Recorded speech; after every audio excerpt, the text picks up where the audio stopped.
Hello class, in this video I'm going to talk about tree shadows. I previously had a couple videos ago about how base shadows and a good layer order to make the tree shadows blend in with your building shadows. And I did building shadows as well. I have a cool trick to make it look like the building shadows are coming from the building nice and easy. Tree shadows are easy because I'm just going to use drop shadow. And I know it's very tempting to use drop shadow for building shadows, and I didn't in the previous video. The reason why is drop shadows make things look like they're floating up high. But buildings don't. They touch the ground, and so you can't use drop shadow. That's not true with trees, though, because the canopy, the thing that we really will see, is up high, and it's supported by a trunk. And the way that I do shadows, you don't see this trunk shadow because the shadows don't go that deep. So drop shadow works perfectly, so it makes it very easy to do. Again, the trick is just getting your layer order correct. Which was I showed in a couple videos ago. So I already did that. I've got a shadow layer for which on the layer I applied transparency. I did my building shadows, and I have a layer set up for trees. What I'm going to do is I'm going to come up to the layer. I actually might do this. I have a couple layers of trees that I made for street trees and sort of trees out in here, and I could even do my forest the same way. So I can really deselect all of these layers, and I'm just going to select all, and I'm going to copy them all. I'm going to duplicate them because they're up nice and high, but I got to get the shadows down low, just above the ground plane. I'm going to just do edit.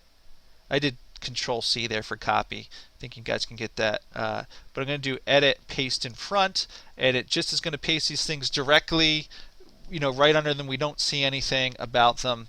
And again, the reason why I'm doing that is because if I could add drop shadows to these objects here, but the problem is wherever these shadows overlap building shadows, which will happen in these locations up in here, I will get an incorrect shadow that will be too dark. So I go through this extra step to sort of duplicate it and apply the layer here. So I'm just going to go select. Select. I'm going to go to edit. I'm going to go to stylize. I'm going to go to drop shadow, and I'm going to set up a drop shadow. So I'm going to go normal. In fact, I don't need any opacity because the opacity is being controlled at the shadow layer. And I'm going to change my color to a deep purple. If I knew the exact numbers, I could type it in, but I'm going to be close enough here. So I'll say OK. And generally, you could add a little blur if you wanted to. It could produce an interesting effect. But I'm going to put my blur to 0. I'm going to do preview. And we can see in my last video, I need to make sure my shadows go the same way as buildings. And if we recall, I used negative in the X, which is sort of up to you. But usually always in the Y, you almost always need a negative so that the shadow goes towards the north as is required in the real world. So we can see that. We can see the shadows are starting to go in the right direction. They're looking like they're cast too far up right now. So I need to make this smaller, maybe by a third approximately.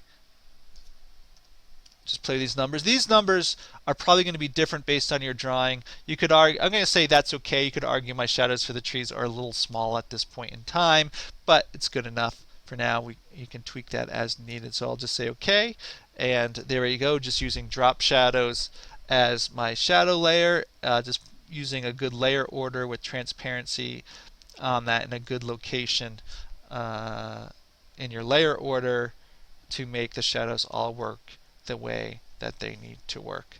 So we can see that applied it for all the trees, including the forest and all of those elements. So there you go.